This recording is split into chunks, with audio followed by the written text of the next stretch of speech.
प्रभु राम देव भगवान अल्लाह खुदा ईश आदि नाम एक ही शक्ति के हैं। वो कैसा है, कहां है, कैसे मिलता है, किसने देखा है? ये प्रश्नवाचक चिन्ह पूर्ण रूप से हटाने के लिए अवश्य सुनिए जगत गुरु तत्वदर्शी संत रामपाल जी महाराज के अमृत वचन, सर्व पवित्र धर्मों के पवित्र शास्त्रों के आधार पर। गरीबदास जी 10 वर्ष के बालक थे, उनकी एक प्रिय बच्चिया थी, गाय कंवारी, उसको पकड़ लाए और कहने लगे महाराज जी दूध कैसे देगी, बच्चा तो है नहीं, इसको जन्म तो इसे माँ तो बनी नहीं है। तब कबीर साहब ने कहा कि कोई पात्र है तुम्हारे पास जिसमें दूध निकाल लाएंगे। गरीबदास जी लाए एक 5-6 किलो का वो मटका, छोटा सा गड़ा बरोला, और कहा इसके नीचे रख दे भाई, साफ कर रखे है, कहाँ जी साफ कर रखे, इसके सतन के नीचे कर। गरीबदास जी बालक थे, पकड़ कर बैठ गए न्यू, अब देखेंगे बाबा जी दूध कैसे निकालेगा। परमात्मा ने थपकी मारी बछिया के, लंबे लंबे सतन हो गए और धार चल पड़ी दूध की और पात्र भर के बंद हो गया। अब कबीर साहब को दे दिया, अगले बाबा जी पी लो आप। महाराज जी आधा कबीर परमेश्वर जी ने पी लिया, फिर से छोड़ दिया कि ले बच्चों पी लो, ये अमृत है, यहाँ का नहीं है, ये सतलोक से आया है मेरे गांव तक। इब और पाली थे वो तो उठकर चले गए, कहने लगे तू पता नहीं किस जाति का है, और फिर तने क्या बेरा जादू जंतर करके बछिया कुंवारी बछिया से दूध निकाल दिया, हम ना पीवा तेरे जादू जंत्र के दूध को। वो तो उठकर चले गए, वहां से स्थान छोड़ गए जहां वो बैठे थे, एक जंडी के नीचे, वो वृक्ष को ही छोड़कर चले गए, दूर जा बैठे। अब गरीबदास जी महाराज वो नेक आत्मा, वो श्रेष्ठ आत्मा जिसके लिए मालिक आए थे, वो बोला ला महाराज जी आपका ये जूठा दूध कद कद मिला, हमने गट गट पी गए, जितना पीना था बाकी रख दिया। अब फिर परमात्मा ने उनको समझाया बेटा तुम यहाँ के रहने वाले नहीं हो, पूरी सारी ऊपर की जानकारी दी। तब गरीबदास जी ने कहा महाराज ये ज्ञान तो अब आज तक किसी ने बताया नहीं हमारे को। वो स्थान कैसा, जैसे बच्चे की जिज्ञासा बन जाती है प्रबल। तो तब परमात्मा बोले चल मैं ले चलता हूँ। शरीर वहीं रह गया, वो जो ओरिजिनल वस्तु को ऊपर ले गए आत्मा को। सारे ब्रह्मंडों से परिचित कराया, ब्रह्मा विष्णु महेश जी की स्थिति दिखाई, उनके लोक दिखाए, उनसे वार्ता करवाई। यहाँ के न्यायाधीश धर्मराज से मिले जा करके, और धर्मराज करबद्ध होकर के कबीर परमात्मा उस जिद्दा महात्मा के सामने खड़े हो गए। तो गरीबदास साहब जी देख रहे हैं कि इस बाबा जी में तो बहुत बड़ी शक्ति, यहाँ के भगवान भी हाथ जोड़े, और यहाँ का यू बड़ा अफसर है यो भी हाथ जोड़ के खड़ा हो गया, जो लेखा जोखा करता है।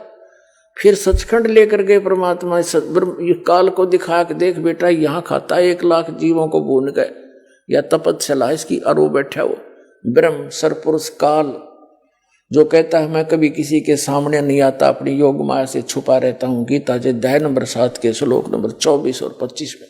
तब परमात्मा उसके सिर पे पैर रख के उस काल के गरीबदास जी महाराज को ऊपर लेके गए, 11वें द्वार में प्रवेश किया।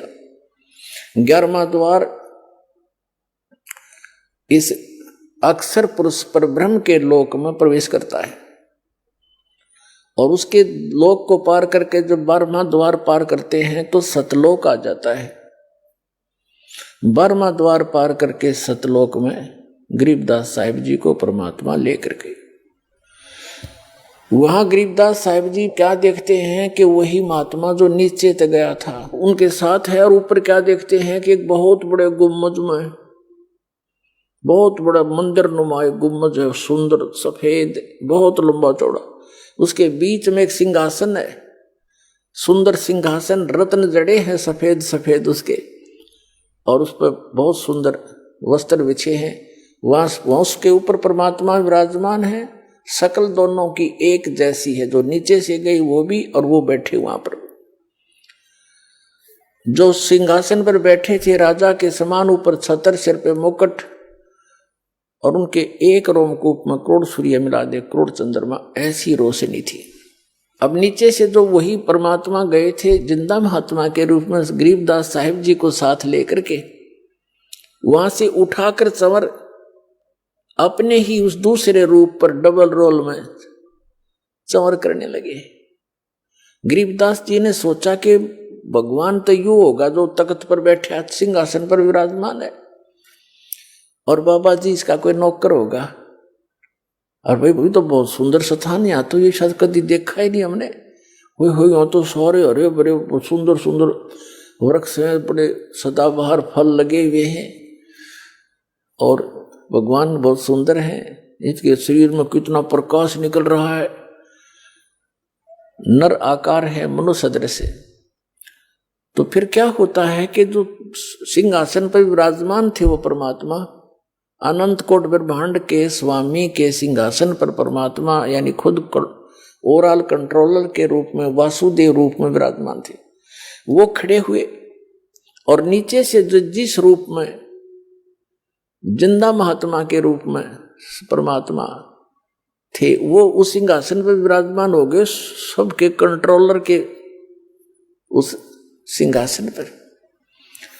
और वो तेजों में शरीर खड़ा हो वाला भगवान खड़ा होकर के चंवर करने लगा उस सिंहासन पर विराजमान जिंदा महात्मा के ऊपर, जो नीचे से गए थे। वो तो ऊपर से भी गए थे, नीचे नीचे से ऊपर आए थे। तो गरीबदास जी सोच ही रहे थे कि ये क्या भाई, इस बाबा जी पर भगवान नौकर की तरह सेवा कर रहा है। इतने में क्या देखा कि वो तेजों में शरीर और जिंदा महात्मा यानी कबीर परमात्मा के शरीर में समा गए। ओनली अकेले कबीर परमात्मा, वो जिंदा महात्मा वाला रूप ही अनंत कोट ब्रह्मांड के स्वामी के सिंहासन पर विराजमान थे, यानी वही मालिक हैं। वो डबल रोल कर रहे थे। गरीबदास जी चरणों में गिर गए, हे भगवान आप तो भगवान हो, अरे मुझे बका रहे थे आप बाबा जी नहीं हो, आप परमात्मा हो। इतने में क्या हुआ कि पूरे शरीर का उतना ही नूर हो गया जितना पहले था। जब गरीबदास जी देख रहे हैं चकित हो गए, हे भगवान आप तो बहुत प्रबल शक्ति युक्त हो, मुझे यही रख लो मेरे दाता, वहां ना भेजो गंदे लोक में, वहां तो जन्म और मृत्यु हाहाकार में चाहे हुआ दाता, इतना सुंदर लोक यहाँ का। तब परमात्मा ने कहा बेटा तुम वापस जाओ, जब तुम यहाँ थे भक्ति से युक्त थे, आप भक्ति युक्त थे, और वहां जाकर आपने अपनी भक्ति नष्ट कर दी, वो सारा खजाना खत्म कर दिया जो यहां से लेकर गए थे। तुम गलती से गए थे, यहाँ सारी कहानी सृष्टि रचना सुनाई परमात्मा। अब उधर से क्या होता है कि उस देर के बाद 2-3 घंटों के बाद उन दूसरे पालियों ने देखा कि भाई वो गरीबदास बालक कहाँ है, क्योंकि सबकी टर्न आती थी गौओं को घेरने की कि कहीं किसी की खेती में ना बढ़ जाए खराब करके। तो उनकी अपनी अपनी ड्यूटी होती थी, 1 घंटे किसी की, 1 घंटे उसकी, 1 घंटे इसकी। जब गरीबदास जी का नंबर आया, उसकी बारी आई, तब उसकी खोज हुई कि बोला उसको अपनी पारी पर खड़ा होगा। उसको जाकर देखा कि वो तो बैठा है जैसे महात्मा बैठा कर आसन पद्म लगा के। पहले आवाज लगाई, नहीं बोला, फिर पकड़ के हिलाया तो गिर गया। तब उन्होंने देखा ही तो मर गया, हाथ पैर फूल गए उनके। इकलौता पुत्र थे गरीबदास जी अपने माता पिता के, और 12 वर्ष विवाह के बाद हुए थे बड़ी मुश्किल तय। इकलौते पुत्र इतने बड़े जमींदार के, छोटा सा गांव था छुड़ानी, 40 घर होंगे मुश्किल से होंगे। तो गांव 1.5 किलोमीटर की दूरी पर वो स्थान था जहां परमात्मा मिले थे गरीबदास जी को। गांव छुड़ानी जिला झज्जर हरियाणा में आज भी वो यादगार विद्यमान है। कबलाना गांव से और छुड़ानी गांव को अब तो पक्की सड़क बन गई, पहले कच्चा रास्ता था। उस सीमा के ऊपर थोड़ा सा 1 किला अंदर ने छुड़ानी के खेतों में आज भी वो यादगार बना रखे, एक मंदिर सा बना रखा उन्होंने कि यहाँ परमात्मा आए थे। एक दांडी का वृक्ष था वहां पर, वो आज भी यानी अवशेष बकाया है सच्चाई के।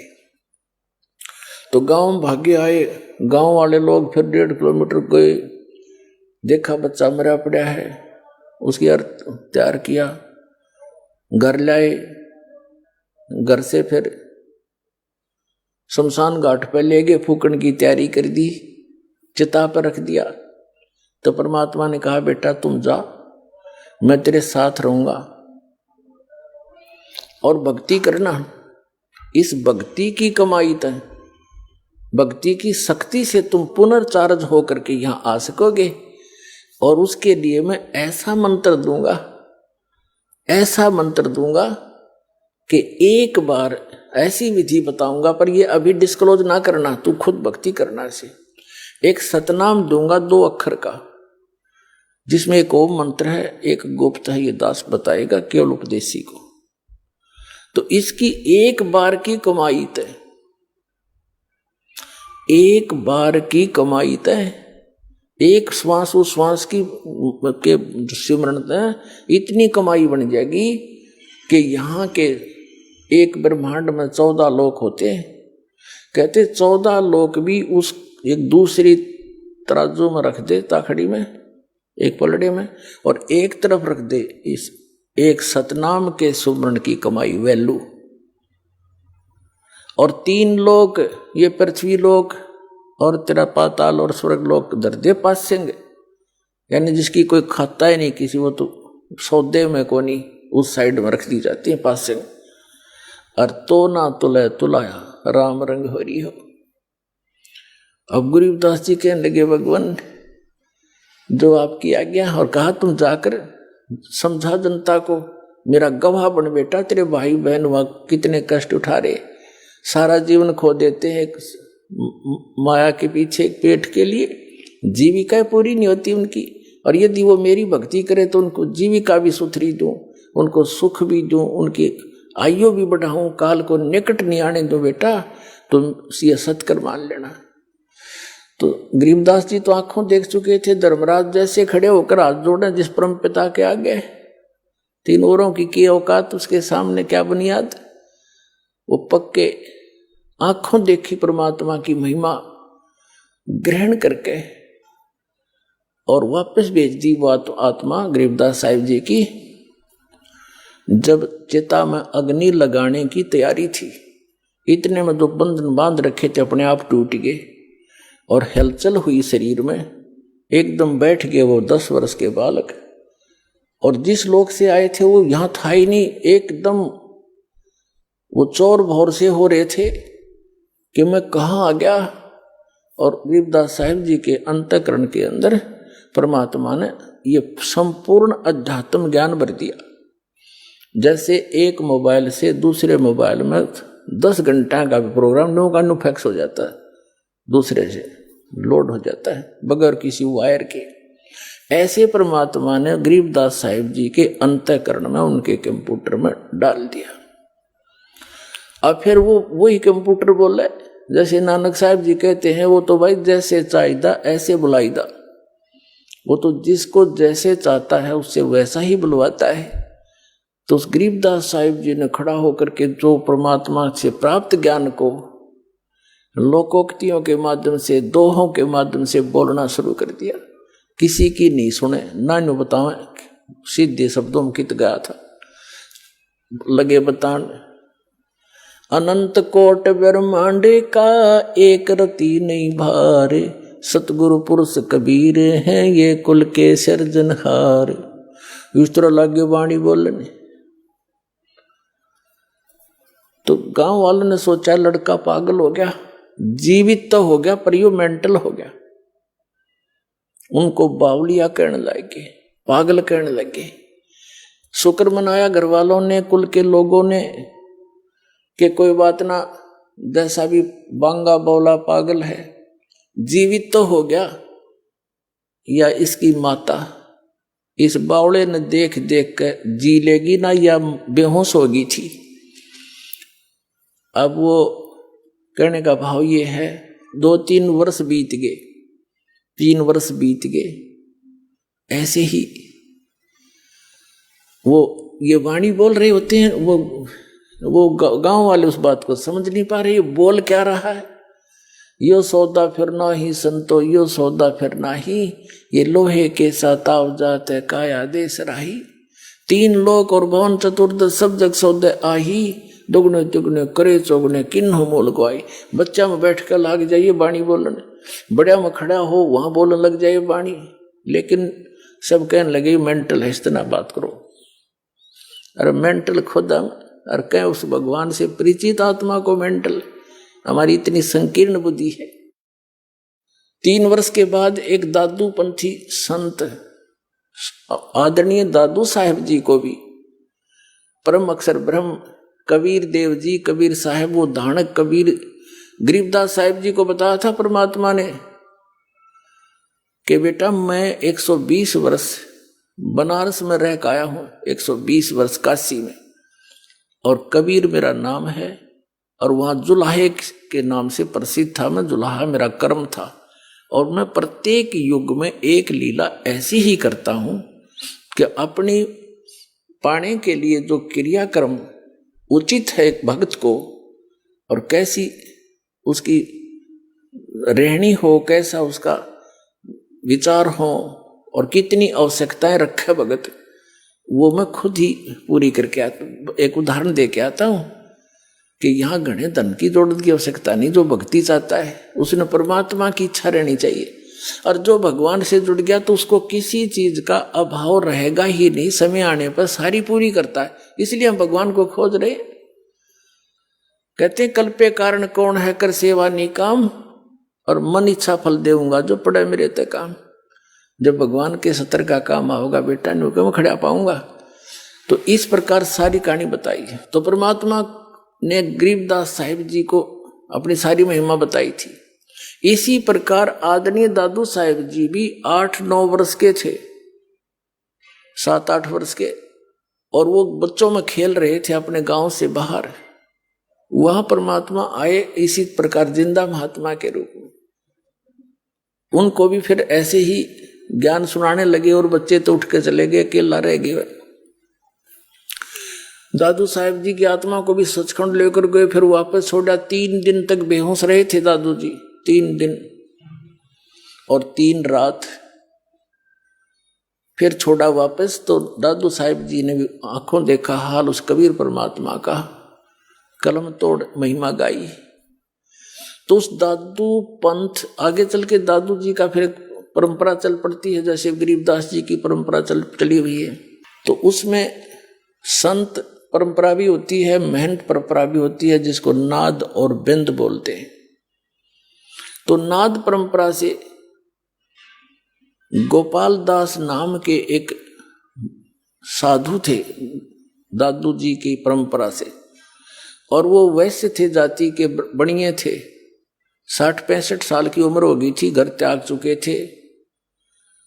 अपना अंतिम समय परमात्मा के चरणों में बिताने के लिए वो दादू पंथ के ही से दीक्षित होकर फिर भ्रमण करते रहते थे, अपना ज्ञान का प्रचार करते रहते थे। और छुड़ानी के अंदर एक व्यक्ति उनका शिष्य था। वो गोपाल दास जी उस छुड़ाने वाले शिष्य के आगे वहां पर रुक गए, रुका करते 1-2-4 दिन।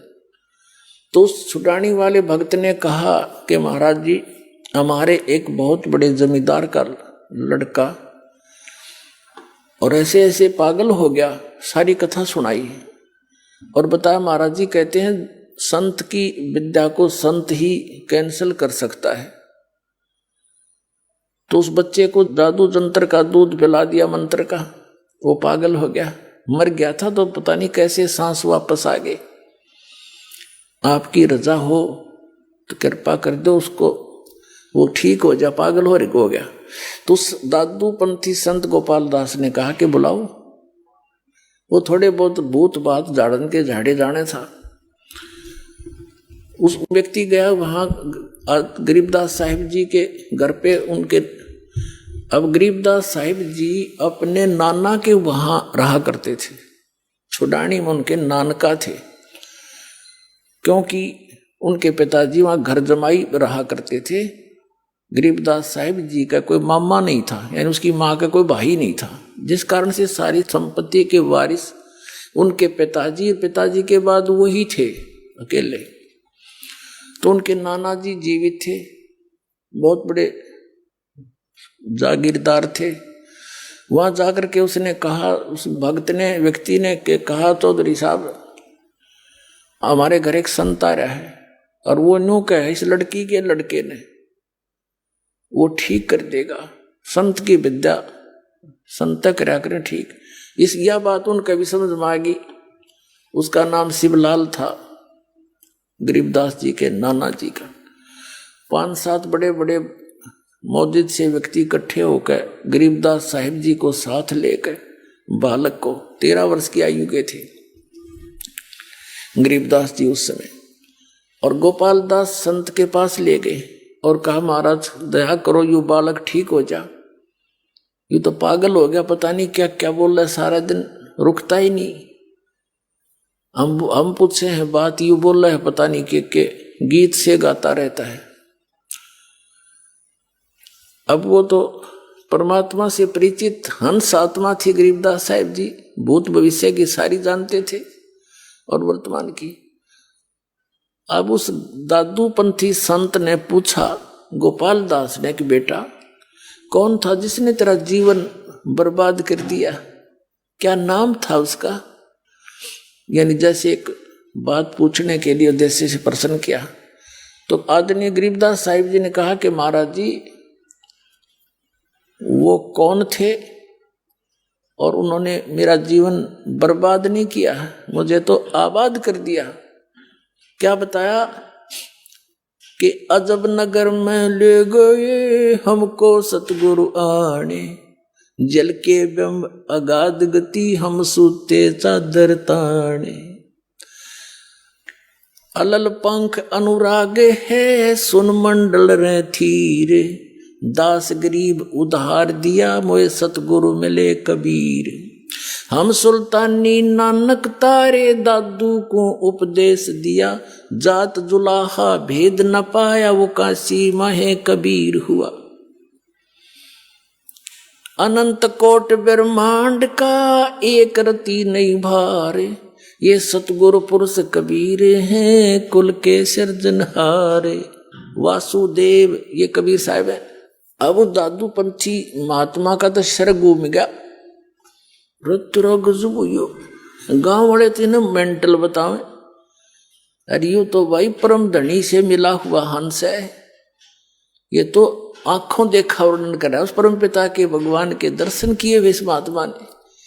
ऐसे संत के तो चरण छूने चाहिए। वो 13 वर्ष के बालक की तरफ और 65-60 साल का वो वृद्ध महात्मा और हाथ जोड़ करने बोला, महाराज ये चरणों में झुक के कि यह वाणी लिखवा दो, अब तो यह अमर वाणी लिखवा दो, कलयुग में जीवों के उद्धार के काम आवेगी दाता।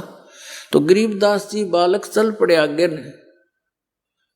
जब वो इस तरह गतिविधि करने लगा वो चल पड़े जैसे बालक लीला करते हैं, चल पड़े, भाग लिए। अब गांव वालों ने सोचा कि बाबा जी भी मेंटल हो गया, इसका ही फटकार लाएगी, इसकी कसूती बला इसके अंदर। तो जैसी हमारी जीव संज्ञा की सोच होती है, तब वो कहने लगा, अरे गांव वालों, कौन गोपाल दास महात्मा दादू पंथी कहने लगा, अरे गांव वालों मेंटल ये नहीं, मेंटल तो तुम हो। अब साधु संत तो कुछ भी कह दिया करे, सारी मान्या करते, सब चुप हो गए। क्या बात महाराज के यो तो भाई भगवान से मिलका रहे हैं। नो क्या करें तू के नारा राम तो मिलका रहा है, यो तो राम तो मिलका रहा थारा बच्चा, और भाई तुम हमारा बीच में बोलियो मत ना, तुम अपना काम करो। उन्होंने सोची भाई इनकी बिरनिया के अटपट कर रही महात्मा क्या बात कर रहा है। वो फिर धीरे धीरे उस बच्चे को के पास गया, वो निकट जा और वो भाग ले, जैसे बालक गतिविधि करते हैं, कभी इधर फुर कभी इधर फुर। तो थोड़ी सी जब दया हुई उस परम पिता की, अब तीसरे दिन जाकर गरीबदास जी ने मुंह खोला, कहा देखो गोपाल दास, अगर सारी वाणी लिखे तो मैं लिखवाऊंगा, नहीं तो भाई बीच में छोड़ कर जा तो मैं लिखवाऊं नहीं तेरे को।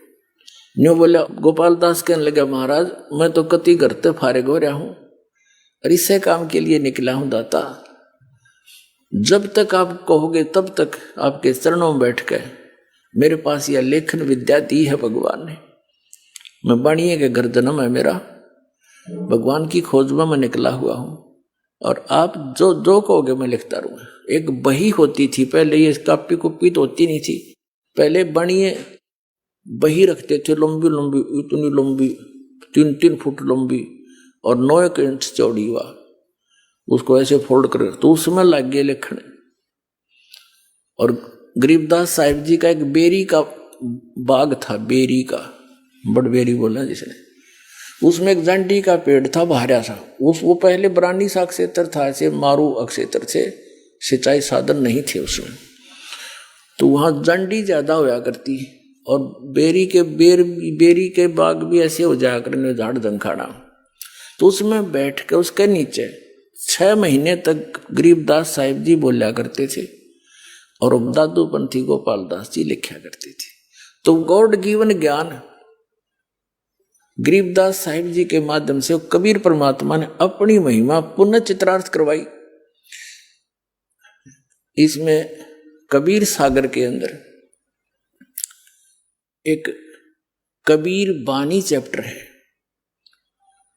उसमें 136 और 37 पृष्ठ पर लिखा है, काल के 12 पंथ चलेंगे, उन 12 पंथों में से 12वां पंथ गरीबदास पंथ होगा, जिसका जन्म 1774 में होगा, उसमें गलती से 75 लिखा है। तो वो 12वां जो हंस होगा मेरा, ये क्या है कि जैसे ये 12 कबीर पंथ चले हैं, इनके जो प्रथम भगत थे, जैसे श्री चूड़ामणि जी थे, जिसे मुक्तामणि भी कहते हैं, धर्मदास जी के पुत्र थे, जो कबीर साहिब के आशीर्वाद से हुए थे, उससे लेकर गरीबदास साहिब जी तक ये 12 पंथ है।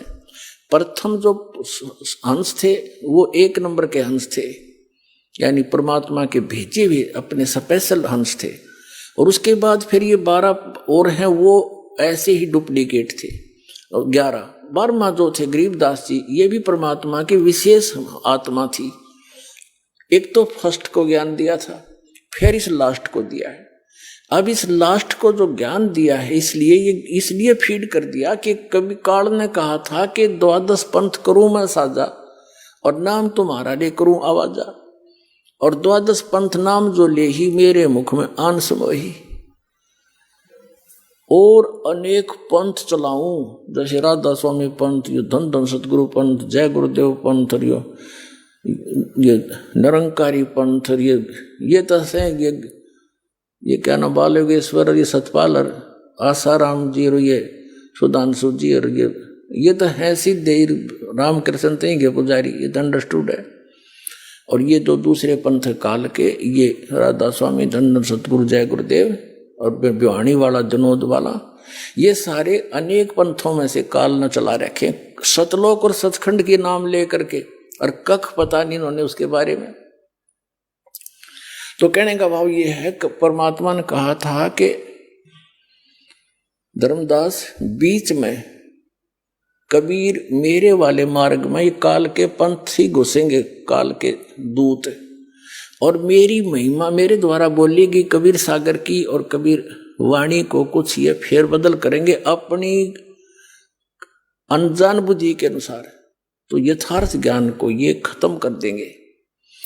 अपने आत्माओं, जो आरती हम करते हैं कबीर परमात्मा की, ये ना कबीर सागर में, ना कबीर साखियों में, ना कबीर शब्दावली में, और न ही कबीर बीजक में, तो वो अंश निकाल दिया इन्होंने। वो एक बहुत पुराना कबीर सागर, उसके अंदर से ये ली गई थी, आज से 250 वर्ष पहले ये वाणी लिखी, और वो अब है नहीं। तो इन काल के दूतों ने जहां जहां इनके नहीं समझ में आई, उसको कुछ निकाल दिया, कुछ में फेर बदल कर दी, कुछ नो की नो छोड़ दी, जो इनका समझ में नहीं आई, तो वह भी बची रहेगी परमात्मा की कृपा से। तो उसमें कहा है कि 12वें पंथ प्रगट हुआ मेरी वाणी, और शब्द हमारे का निर्णय ठाड़ी।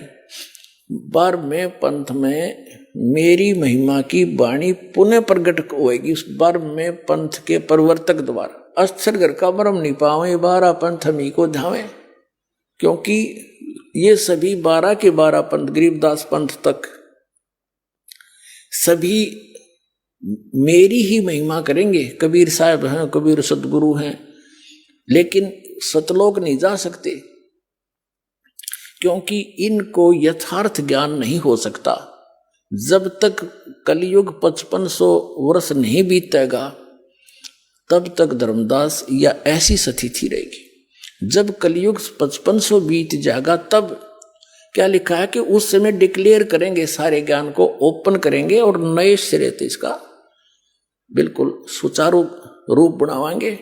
और वर्म में पंथ में आगे चल के हम ही आवेंगे, मैं ही जाऊंगा और फिर सब पंथों को खत्म करके एक पंथ चलावेंगे। तो ये दास भेज दिया उस परम पिता ने, उसी गरीबदास वाले पंथ में, वर्म पंथ में।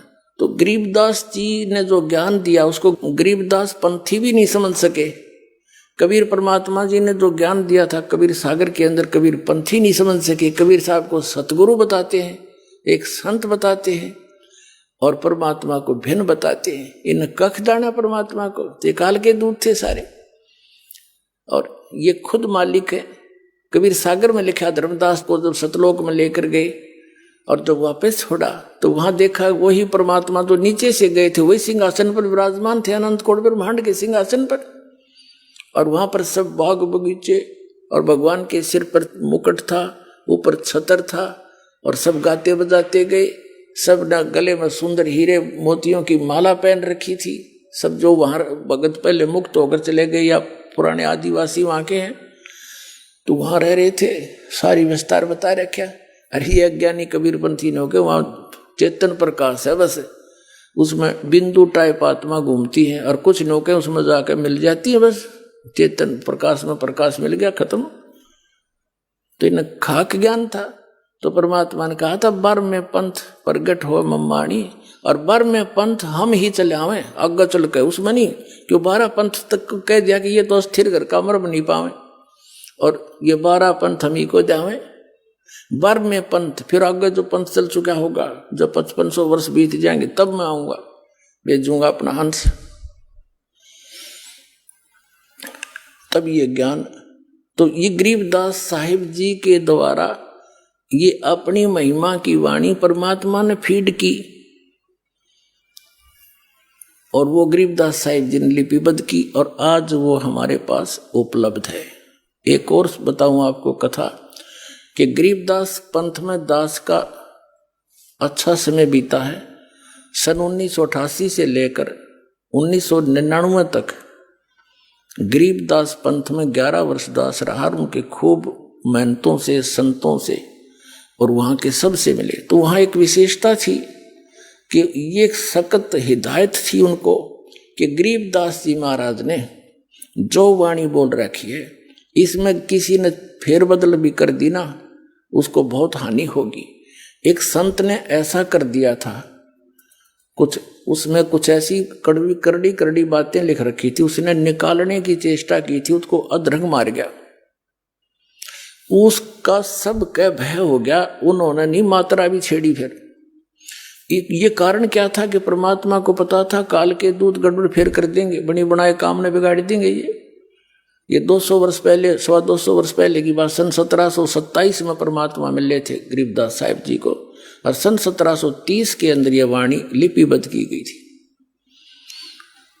अब लगभग 350 वर्ष हो गए लग।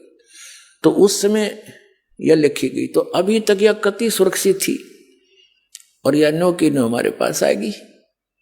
यह वाणी प्लस में परमात्मा के द्वारा इस दास को ने जो लीला की दिखाया, जो दिया ज्ञान, वो और इन महापुरुषों की वाणी और सब सदग्रंथों का एक निष्कर्ष निकाल दिया जो अभी करना था।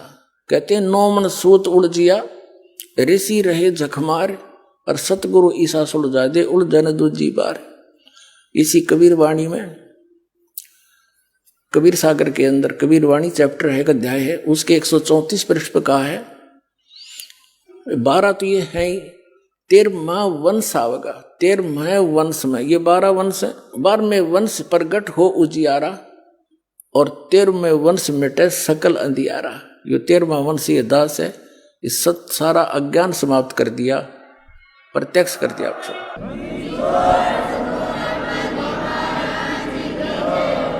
अब क्या हुआ कि वो गरीबदास साहिब जी की वाणी ने लिपिबद्ध करवा दी। गरीबदास साहिब जी प्रचार भी करा करते थे, लेकिन ये सतनाम नहीं देते थे किसी को। स्ट्रिक्ट ऑर्डर था, सख्त हिदायत थी परमात्मा की कि धर्मदास मेरी लाख दुहाई, ये सार नाम की दबार न जाए। सतनाम और सार नाम मूल ज्ञान बार जो पढ़ी, ये बिचली पीढ़ी हंस नहीं तरी। आप उस बिचली पीढ़ी के बच्चे हो, हंस हो, अच्छी आत्मा हो, जो आपके लिए खजाना सुरक्षित रखा था। और अब ये बैन उठाना था, दाता ने पहले कह रखा है कि उस समय पूरे विश्व को सतनाम दूंगा, तब तक इस सतनाम ने गुप्त रखना, नहीं तो काल के दूता का हाथ लग जाएगा और ये नाम यही देने लग जाएंगे। इनके पास वो अधिकार है नहीं, ये नाम देकर भी व्यर्थ कर देंगे जीवन को उन बच्चों का, मेरे आत्माओं का। तो इसलिए कहा था, गरीबदास साहिब जी को भी कहा था कि इसको तुम जाप करना, अपना कल्याण कराओ, लेकिन अभी नहीं बताना, किसी को देना नहीं। गरीबदास साहिब जी को एक परंपरा ये दो दास तक आई है। गरीबदास साहिब जी ने आदरणीय शीतलदास साहिब जी, जो गरीबदास जी के तुरंत नाद के शिष्य बने थे वचन के, उनको दिया था और उसको कहा था ये गुप्त रखना ओनली, और समय आने पर हिदायत दी जाएगी तुम्हें, उसको देना। तो ऐसे चलते चलते ये इस दास के पास आया था। मेरे गुरुदेव ने इस दास के अतिरिक्त ये किसी को सार नाम की छींट भी नहीं लगने दी। सत्कर मानना, जैसे काल ने चाल चली है तो परमात्मा ने भी इसकी चाल को ऐसे ही काटा है। सौछल छिद्र मैं करूं अपने जन के काज। तो प्रसंग जो दास आपको क्लियर करना चाह रहा था वो अब प्रारंभ होगा। गरीबदास साहिब जी प्रचार करते थे, ज्ञान सुनाते थे, भक्ति करो भाई, भगवान का नाम लो, परमात्मा की भक्ति करने से लाभ होगा। उनकी वाणी का पाठ उसी के समय में उनके शिष्य करने लग गए थे। हाथ से लिख लिख कर अपने पास लिख लेते थे, किसी से लिखवा लेते थे। जैसे मंगलाचरण और ब्रह्म वेदी जो आप प्रतिदिन नित्य नियम में करते हो, तो एक गरीबदास साहिब जी का चेला शिष्य पंजाब के अंदर चला गया। लुधियाना के पास एक वासियर गांव है, लुधियाना से थोड़ी दूरी पर है, 8-10 किलोमीटर। उस वासियर गांव के बाहर पहले तो पैदल जाया करते थे, कोई रोड राड थे नहीं, ना कोई गाड़ियां थी, पैदल वो चलते फिरते जा रहे थे। रास्ते में रात ने वहां रुक गए, गर्मियों के मौसम था, एक तालाब के किनारे पर रुक गया। तो सुबह नहा धो के उसने सोचा अपना नित्य नियम कर लेता हूं। सुबह सुबह मस्ती में बैठा बैठा अपनी ब्रह्म वेदी पढ़ रहा था। ज्ञान सागर अति उजागर निर्विकार निरंजनम ब्रह्म ज्ञानी महादानी सत्सुक्र दुख भंजनम, ये सारी जोर जोर से लय ला के पढ़ रहा था। तो वहां एक राम राय नाम का एक सिख था, बड़ा, उसकी भी अच्छी जमीन थी, 800-900 एकड़ जमीन का वो किसान था, जमींदार था। और वाणी की इन सिख लोगों के अंदर परमात्मा की वाणी की एक न्यारी कसक है, क्योंकि वहां परंपरा से ही वाणी सुनते और पढ़ाते पढ़ते आए। तो ये वाणी सुनकर वो निकट गया उस भगत के, गरीबदास जी के शिष्य के पास जाकर बैठ गया और वो अपनी वाणी पढ़ता रहा, वो बैठा रहा। जब उसने अपना पूरा नित्य कर्म कर लिया तब उसने कहा कि महाराज, कहा कि हे भक्त, ये किसकी वाणी है, ये किस महापुरुष की वाणी है, इसने तो आत्मा खींच ली मेरी। तो उन्होंने बताया कि ये मेरे पूज्य गुरुदेव गरीबदास साहिब जी की वाणी है। उन्होंने पूछा, उस राम राय ने पूछा, क्या वो संत अभी भी शरीर में है? तो भक्त ने बताया कि जी हाँ, अभी शरीर में है। और वहां छुडानी गांव है एक, रोहतक के पास। उसने सारा एड्रेस नोट कर लिया, गांव छुडानी, नाम गरीबदास, ऐसे ऐसे उनके पिता का भी नाम नोट कर लिया। और वैसे तो पता है संत साधु एक ही होते हैं गांव में, एक आधा वेल नोन होते हैं, फिर भी वो वहां से चला। अब दर्शन करने चाहिए से महापुरुष के, जो इतनी अमृतवाणी बोली है जिन्होंने। तो वहां गए, जाकर देखा, पूछा भाई छुडानी गांव पूछा, उस नाम गरीबदास जी महाराज से मिलना है। तो क्या करें, घर का जोगी जोगड़ा और बाहर का योगी सिद्ध। तो गांव में इतनी कदर नहीं थी उस, क्योंकि लाल की परख करनी थोड़ी हुआ करें। बाहर के कुछ लोग व्यक्ति 2-4-10 आसपास के गांवों के शेष हुए थे, और उस समय कोई विशेष काम किसानों को होता नहीं था। वर्षा होगी तो काम पाया, नहीं तो खाली रहते थे। तो वहां आ बैठते थे वह। अब गरीबदास जी के जो नाना जी थे वो बहुत बड़े पैसे वाले व्यक्ति थे। उन्होंने एक मकान सा बना रखा था जिसको नौरा बोला करें देसी भाषा में। उसमें आगे चबूतरे से होते थे, बीच में एक अच्छा छपा हुआ आंगन सा होता है। तो वहां कुछ भक्त बैठे थे। उसने जाकर के राम राय ने पूछा कि भाई गरीबदास, गांव वाले ने बता दिया कि सामने चला जा भाई, वहां है। उनसे पूछा कि भाई गरीबदास जी से मिलना, महाराज जी से मिलना, वो कहाँ है। अब वहां बैठे भक्त तो भी इंतजार कर रहे थे, कहाँ गए। उन्होंने पूछ लिया था गांव वाले से, घर वालों से, कि खेतों में गए हैं। और वो प्रतिदिन जाते हैं खेतों में और आ जाते हैं 10 बजे तक, 8-9 बजे तक। गर्मियों का सीजन था। तो उसने सोचा राम राय ने कि इतनी दूर आ गया मैं, 200 किलोमीटर है, और संत के दर्शन करके पानी पीऊंगा। वो कह रहे थे आओ भोजन पालो, चाह पानी पियो, दूध पियो, बैठो। मैं बोला ना, वो है कहाँ, मैं दर्शन करूंगा। तो उन्होंने बता दिया जी इधर उनके खेत हैं, खेतों में सैर सपट्टे को जाते सुबह सुबह, और कब आएंगे क्या पता, संत है, आओ तभी आ जाना, टाइम भी लग जा, उनकी तो मौज है। तो उसने सोचा भी इधर संकेत कर रहे हैं, रास्ता बता रहे हैं, वहीं मिलूंगा। बताया वहाँ खेत है उनका, झोंपड़ी डली है उसके ऊपर ही रास्ते पर। वो चल पड़ा कि वहीं दर्शन करूंगा महात्मा के, इसे महापुरुष के दर्शन कहते हैं। साधु दर्शन राम का मुख पर बसे सुहाग, और दर्श उन्हीं को होते हैं जिनके पूर्ण भाग। कबीर दर्शन राम का साहिब आवे याद, लेखे में वाए गड़ी, बाकी का समय बर्बाद। तो संत की महिमा से जो परिचित होते हैं वही महापुरुषों की कदर किया करते हैं। वो चल पड़ा। उधर से गरीबदास जी किसान थे, खेतों में सैर सपट्टे को घूमने जाते थे, और पशुओं के लिए चारा काट के और ज्वार वगैरह अपने सिर पर ऐसे रख के लाते थे। बरोटा कहते हैं हमारी तरफ। वो चारे का बंडल सा ज्वार का सिर पहले आने लग रहे बरोटा। और वहां की वेशभूषा धोती कुर्ता जो उसमें होती थी, किसान हरियाणा की वेशभूषा, उसमें रहते थे। किसान थे, बाल बच्चेदार थे। तो उस राम राय ने सोचा इस किसान से पूछ लो महाराज जी के बारे में।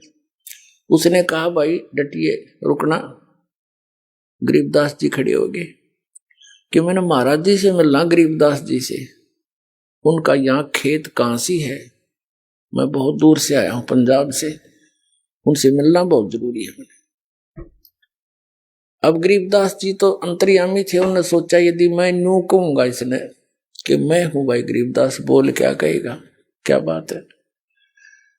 तो ये यहीं से वापस हो लेगा, मेरी एक नहीं सुनेगा। क्योंकि उस भक्त ने, राम राय सिख ने, अपने मन का एक काल्पनिक संत सोच रखा था कि सिर पर जटा होंगी बड़ी बड़ी, दाढ़ी बड़ी होगी, या तो लाल कपड़े होंगे, ना कती नहीं होंगे, एक लंगोट होगा, हाथ में चमटा होगा।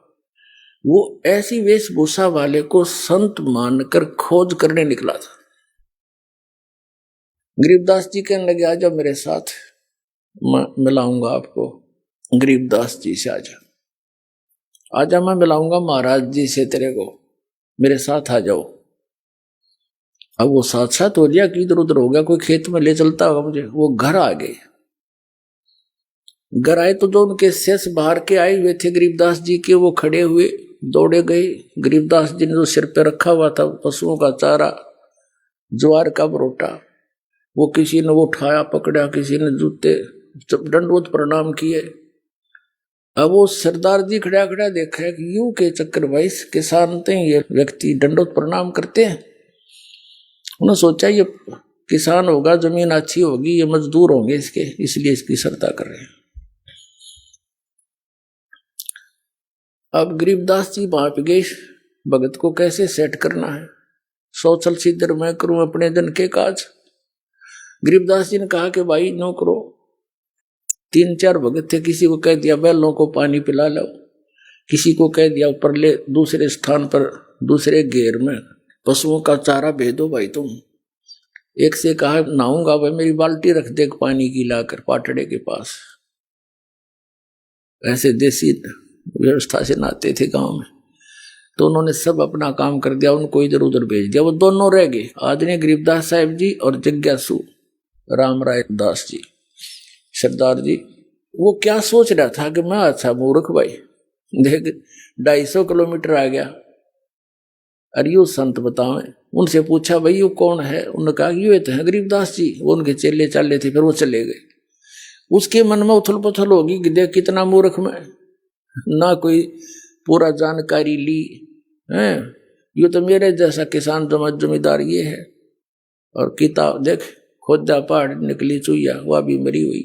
आइए अब हम उन श्रद्धालुओं के अनुभव जानते हैं जो जगत गुरु तत्वदर्शी संत रामपाल जी महाराज जी से दीक्षा प्राप्त कर चुके हैं तथा उनके द्वारा बताए गए भक्ति मार्ग पर चल रहे हैं। सर नमस्कार। सर नमस्कार। सर क्या नाम है आपका? बलवीर सिंह। बलवीर जी कहाँ से आए हैं आप? कैलसा बॉर्डर, जिला अमरा, उत्तर प्रदेश। संत रामपाल जी महाराज की शरण में आने से पहले आप क्या भक्ति साधनाएं करते थे? पहले मैं जो देवी देवताओं की, गुरु नानक देव जी की, आर्य समाज में रहा मैं 3 साल, और हनुमान जी की 3 साल भक्ति की। फिर 5-7 साल जो है मैंने विष्णु जी की भक्ति की है, और 18 साल में राधा स्वामी पंथ से जुड़ा है। राधा स्वामी पंथ में आपने किस संत से नाम दीक्षा ले रखी थी? मैंने गुरेंद्र सिंह है। राधा स्वामी पंथ में रह करके आपने 18 साल तक भक्ति की है, क्या बताना चाहेंगे आप राधा स्वामी पंथ की भक्ति के बारे में? राधा स्वामी में कुछ नहीं है, वो केवल वो जो नाम देते हैं वो काल के नाम है। और फिर हमें संत रामपाल जी की शरण में आने के बाद हमें पता लगा है कि जो वो नाम देते थे वो तो नाम ही अटपटे हैं। सतनाम यहाँ कुछ और है जो नाम है, और वो सतनाम सैत है, नाम यही कह के बुलवाते थे। ये कोई उनकी कहीं से कहीं नहीं, उनका तो केवल उनका देखा देखी जो उनके गुरु शिवदयाल जी रहे उनके आधार पर ही, वो तो उनसे ही चली आ रही भक्ति। सर देखा जाए तो आपने 18 साल अपनी जिंदगी के बर्बाद कर दिए, सर क्या कहना चाहेंगे इस बारे में? बस पहले हमें कोई जानकारी नहीं मिल पाई, जब हमें जानकारी मिली उसके बावजूद भी हमने 3 साल बिगाड़ दिए। संत रामपाल जी महाराज के बारे में कैसे पता चला? भूतों का बहुत साया था हमारे यहाँ का। हमारे घर पे पूरे किसी ने तांत्रिक क्रियाएं करवा दी थी, क्योंकि मैं भगवान की चाहत में रहता था, मंदिर में बहुत जाता था। किसी ने कहा कि जाटों का मंदिर में जाने का कोई औचित नहीं, उसने तांत्रिक क्रिया करवा दी। उसी चक्कर में मैं 65 जगह तांत्रिकों पर गया, लेकिन सफल नहीं हुआ। मेरे साथ वर्तमान में हमारे एक रोहतास साथी हैं हमारे, वो इस समय इनसे जुड़ चुके थे संत रामपाल जी महाराज से। उन्होंने मेरे से कहा, लेकिन मैंने उस वक्त संत रामपाल जी महाराज को बहुत कुछ अपशब्द कहे कि ऐसे संत तो बहुत हैं, कहीं कुछ नहीं हो रहा, मैं इतनी जगह गया हूँ। लेकिन जब 3 साल तक मैंने कुछ नहीं ध्यान दिया, 3 साल बाद मैंने देखा कि वो एक पुस्तक रखी थी मेरे ज्ञान गंगा। मुझे नहीं पता कौन दे गया था, मेरे पीछे कोई दे गया था दुकान पे। मैंने ज्ञान गंगा को पढ़ा, उसमें जो लोगों के अपने अनुभव थे। पहले मैंने राम कुमार ढाका जी हैं, उनका टेलीफोन नंबर मिलाया, उनसे पूछा कि आपके यहाँ ये स्थिति थी। एक CMO रहे हैं, वो उनको पूछा मैंने, तो जब उन्होंने बताया कि हाँ सही जगह है आप आओ, तब मैं संत रामपाल जी की शरण में आया। आपने संत रामपाल जी महाराज से नाम दीक्षा कब ली? मैंने 25 अगस्त सन 2013 को ली। सर, संत रामपाल जी महाराज जी दावा करते हैं कि यदि आप मर्यादा में रह करके शास्त्र अनुसार भक्ति करते हैं तो बड़ी से बड़ी बीमारी आपकी ठीक हो जाएगी। 18 साल तक आपने राधा स्वामी पंथ में भक्ति की है। आपको पहले भूत प्रेत की समस्या थी, तो संत रामपाल जी महाराज जी से नाम दीक्षा लेने के बाद आपको क्या क्या लाभ मिले हैं? हाँ जी, पहले ही जुड़ने के बाद ठीक 2 महीने के अंदर हमारे घर जो भूत प्रेत की समस्या थी, मुझ पर मेरी पत्नी पर, वो दोनों पूर्ण रूप से हट गई। बिल्कुल हम दोनों स्वस्थ हो गए। और लेकिन घर में हमारा बेटा भी है, बेटी थी, बेटी की शादी हो चुकी थी, तो बेटे ने नाम नहीं लिया, लिहाजा उस पर चीज़ें रहने लगी। लेकिन हमारे पास कभी कोई चीज़ नहीं आई और मैं और मेरी पत्नी दोनों पूर्ण रूप से स्वस्थ रहने लगे। तो हमें पूर्ण विश्वास भी हो गया कि संत रामपाल जी महाराज जी के अगर ज्ञान को हम और आगे बढ़ाएंगे और आगे पढ़ेंगे तो हो सकता है धीरे धीरे हमारा बेटा भी इस मत में आ जाए। लेकिन दुर्भाग्य है कि हमारा बेटा इस बात को मानने को तैयार नहीं होता। और उसी के चक्कर में जो हमारे भूत प्रेत की बाधा समाप्त हुई, हमने उसकी बाधा दूर कराने के चक्कर में वो एक तांत्रिक को ले आया। उस तांत्रिक के चक्कर में हम भी बैठ गए, हमने अपना नामखंड करा लिया। नामखंड होते ही हमें हार्ट की समस्या, किडनी की समस्या और स्थिति ये आ गई किडनी में कि राम मनोहर लोहिया अस्पताल दिल्ली में मना कर दिया, किडनी हॉस्पिटल मेरठ में मना कर दिया। एक बलप्रदा आश्रम के नाम से एक संस्था है आयुर्वेद की, वहाँ गए, उन्होंने भी कहा कि 20 दिन हम देखेंगे तब बताएंगे। 20 दिन देखने के बाद उन्होंने कहा कि कुछ हो सकता है। तो लेकिन उसी दौरान जब लोग मुझसे मिलना आते थे, देखना आते थे कि ये तो ख़त्म होने वाला है। मैं चूँकि राजनीति में बहुत ज़्यादा पाप किए हैं मैं राजनीति में ज़्यादा गहरे तक गया हुआ था, तो मेरे राजनीतिक जो भाई बंधु मंत्री MLA जो थे वो सब आते थे और सब ये कहते थे कि भाई ये तो जाने वाले हैं। तब मैंने जो है एक दिन फिर अपने संत रामपाल जी महाराज जी की जहाँ मैं पूजा करता हूँ, तो मैंने वहाँ जाकर ये अपने गुरु जी से प्रार्थना की और कहा कि परमात्मा आप ही परमात्मा हो, आप ही पूर्ण भगवान हो, आप ही पूर्ण संत हो, आप जो है मेरी रक्षा करो, मैं कहीं से बचने की स्थिति में नहीं और मैं आइंदा भविष्य में कभी आपका मर्यादा खंड नहीं करूँगा। और मुझे फिर संत रामपाल जी महाराज जी का वो सत्संग भी याद आ गया जिसमें वो कह रहे थे, एक बार मैं सुनना था कि भाई कोई किसी का ना पिता ना पूतम। तो मुझे लगा कि मैंने उसी दिन ये ठान ली कि मैं अपने बेटे को भी अपना बेटा नहीं मानना, क्योंकि जो व्यक्ति बाप के कहे से अनुसार नहीं आ रहा तो अब हमें तो अकेले ही आए हैं, अकेले ही जाएंगे। इसलिए हमने वो सारा छोड़कर और संत रामपाल जी महाराज जी से माफ़ी मांगी। तभी से आज तक मैं पूर्ण रूप से स्वस्थ हूँ, मुझे कोई दिक्कत नहीं, मैं हर तरह से जो है अपना भक्ति पर लगा हुआ हूँ। सर, आपने मर्यादा का जिक्र किया, तो सर हम आपसे ये जानना चाहेंगे कि भक्ति मार्ग में मर्यादा का होना क्यों जरूरी है? जब भक्ति शुरू ही कर दी तो फिर हर समस्या का समाधान हो जाना चाहिए। संत रामपाल जी महाराज जी द्वारा जो मर्यादाएं स्थापित की गई हैं, उन मर्यादाओं का साक्षात रूप से मैं आपके सामने उदाहरण हूँ। मैंने जरा सी मर्यादा तोड़ी तो मर्यादा टूटने से मुझे कितनी विपत्तियाँ आई। इसलिए मर्यादा तो बहुत महत्वपूर्ण चीज़ है। मर्यादा तो आप राम पुरुषोत्तम राम जी की पत्नी सीता जी ने जब वो वनवास काट रहे थे तो उस समय वो एक रावण ने उनका अपहरण करने के उद्देश्य से एक हिरण का रूप बनाकर और वो सुंदर हिरण बनाकर भाग लिया, जिसको सीता जी ने कहा था कि आप इसे मुझे जिंदा लेकर आइए। जब रामचंद्र जी उसके पीछे भाग लिए तभी उसने रावण ने नई चाल चल के और वो जो है उसे हाय हाय की आवाज़ सुनाई दी।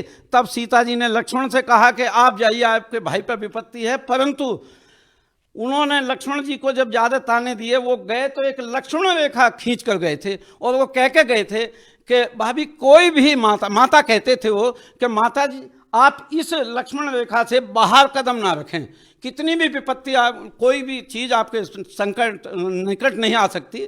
तो लेकिन सीता जी ने उस मर्यादा का उल्लंघन किया तो वो कितना बड़ा उल्लंघन महंगा पड़ा कि कितना बड़ा युद्ध हुआ, सारी लंका नष्ट हो गई, करोड़ों जीवों की हत्या हो गई और तब जाके जो है सीता जी को वापस लाया गया। इसलिए मर्यादा तो बहुत ज़रूरी है कि मर्यादा के बगैर तो कोई भी भक्ति हो ही नहीं सकती। जिस तरह से मेरे साथ जो बीती, मैंने मर्यादा का उल्लंघन किया और पुत्र मोह में किया कि घर की सारी व्यवस्था ठीक हो जाएगी, उसका मुझे ये खामियाजा भुगतना पड़ा कि मेरी दोनों किडनी खराब हुई, मेरा हार्ट खराब हुआ, मुझे प्रोस्टेट की समस्याएं हुई। और यदि हम मर्यादा ना तोड़ते तो आज ये बीमारी हमारे साथ नहीं आ सकती थी, क्योंकि मर्यादा में रहते हुए कठिन से कठिन भी, चाहे कैंसर हो या कुछ भी हो, वो चीज़ भी रह नहीं सकती अगर मर्यादा में व्यक्ति रहेगा तब। सर देखिए, जो भी व्यक्ति संत रामपाल जी महाराज जी से जुड़ता है तो उसका जीवन बदल जाता है, बहुत सारी खुशहाली उसके जीवन में आ जाती है। आपने संत रामपाल जी महाराज जी से जब नाम दीक्षा ली तो आपकी भूत प्रेत की जो बाधा थी वो ठीक हो गई, आपकी जो किडनी की समस्या थी वो ठीक हो गई। इसके अलावा संत रामपाल जी महाराज से जुड़ने के बाद आपको क्या लाभ मिले? हाँ जी, सबसे पहला लाभ तो ये है कि मुझे भगवान की चाह थी और वो भगवान साक्षात मुझे मिले। दूसरी, मेरी आर्थिक स्थिति उस वक्त तक ये थी कि मैं इस स्थिति में था कि यदि मैं अपना अमरा को भी जाता था, मेरी जेब में 10 रुपये भी नहीं होते थे और मैं पैदल ही वहाँ से वापस आता था, सवारी पे भी नहीं बैठता था। लेकिन आज मेरी खेती है, खेती से भी मुझे जहाँ 50,000 की आमदनी पूरे साल में होती थी, वहाँ 2013 में नाम लेते ही परमात्मा ने 2 लाख और 2.5 लाख रुपये देने चालू कर दिए। ज़मीन उतनी है, फसल में वही उगाता हूँ, लेकिन मुझे नहीं पता कहाँ से। और जो भी चीज़ मैं चाहता हूँ, जिस क्षण चाहता हूँ परमात्मा मेरी ये मदद करना गुरु महाराज, तो मेरी वो मदद होती है 100%, लेकिन होगी मर्यादा में रह, ये मेरा कहना। सर संत रामपाल जी महाराज जी से नाम दीक्षा लेने के बाद आपका पूरा जीवन ही बदल गया है, आपको बहुत सारे लाभ मिले हैं, भूत प्रेत जैसी जो समस्याएं थी वो आपकी ठीक हो गई हैं। सर आप उन लोगों को क्या कहना चाहेंगे जो भूत प्रेत जैसी समस्याओं से पीड़ित हैं, जो और भी अन्य बीमारियों से पीड़ित हैं, आप उन लोगों को क्या संदेश देना चाहेंगे? देखिए, जो मैं तो भक्त समाज से ये कहना चाहता हूँ, यही संदेश देना चाहता हूँ, पहले इस समय शिक्षा महत्वपूर्ण है और ये कलयुग चल रहा है, चौथा युग है। इस समय हमें शिक्षा पूर्ण रूप से मिली हुई है, हम शिक्षा ग्रहण करें। शिक्षा ग्रहण करके अगर कोई दूसरी जगह भी जुड़े हुए हैं लोग, पहले उनका ज्ञान भी पढ़ें और हमारे संत रामपाल जी महाराज जी का ज्ञान पढ़ें। दोनों में भिन्नता, साफ अंतर आ जाएगी, क्योंकि हमारे वेदों, शास्त्रों, पुराणों में सब कुछ स्पष्ट लिखा है, केवल हमारे धर्म गुरुओं ने कभी हमें जो है वहाँ तक पहुँचने नहीं दिया। तो हम पढ़े लिखे समाज हैं, हम ये चाहते हैं कि आप पढ़कर इधर आइए, संत रामपाल जी महाराज जी से जुड़िए। और जो भी भूत प्रेत की बाधा तो ये ऐसी है कि नाम लेते ही आपकी तुरंत भाग जाएगी। उसके बाद मर्यादाओं का पालन करते हुए अगर आपका पूरा परिवार, मैं इस बात को बहुत गारंटी के साथ कह सकता हूँ, यदि आपका पूरा परिवार नामदानी होगा और मर्यादा का पालन करेगा तो निश्चित रूप से उस घर में बहुत अच्छी शांति, उस घर का बहुत विकास, उस घर के लिए सारी सुविधाएं परमात्मा तुरंत उपलब्ध करा देगा। लेकिन मर्यादा बहुत जरूरी है। सर संत रामपाल जी महाराज जी से नाम दीक्षा कैसे ले सकते हैं? देखिए, संत रामपाल जी महाराज जी से नाम लेने के लिए संत रामपाल जी महाराज जी के नाम से एक ऐप चल रहा है। सोशल मीडिया में बहुत चीज़ें हैं, यूट्यूब पर आप देख सकते हैं, उनके सत्संग आते हैं। आप उन सत्संगों में जो आते हैं उनको देखिए, सुनिए, उनके नीचे नंबर लिखे हुए आते हैं, उन नंबर पर फ़ोन करिए। आपके निकटतम स्थान का जहां नामदान आपको मिल सकता है वहां से आपको सूचना मिल जाएगी। आप वो सूचना के आधार पर निकटवर्ती नामदान स्थान से नाम ले सकते हैं और अपना कल्याण करा सकते हैं। जी बहुत बहुत धन्यवाद। धन्यवाद सर।